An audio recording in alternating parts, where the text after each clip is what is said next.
the vast majority of Tripoli is now controlled by free Libyan forces, although fighting continues and some of it is extremely fierce. We have no confirmation of Gaddafi's whereabouts, but at least 2 of Gaddafi's sons have been detained.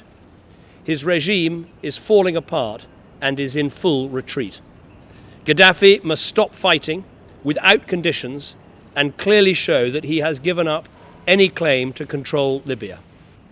Our task now is to do all we can to support the will of the Libyan people, which is for an effective transition to a free, democratic and inclusive Libya.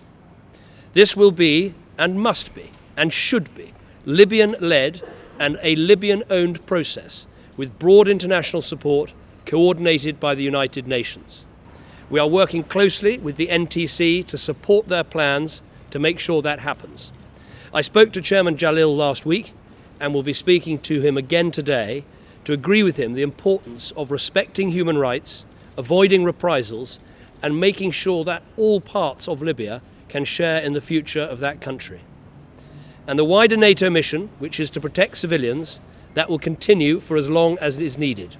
At the United Nations, we will also be taking early action in the Security Council to give the new Libyan authorities the legal, diplomatic, political and financial support they require. We will soon be able to release the frozen assets that belong to the Libyan people. The quest for freedom by the people of Libya is coming to an historic moment. The relentless effort of the forces of the new Libya, supported militarily by NATO and some EU member states and countries from the region, are bringing the Gaddafi regime to its end.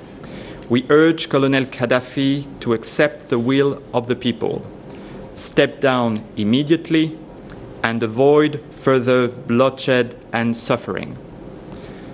The way is now open in Libya for freedom and self-determination.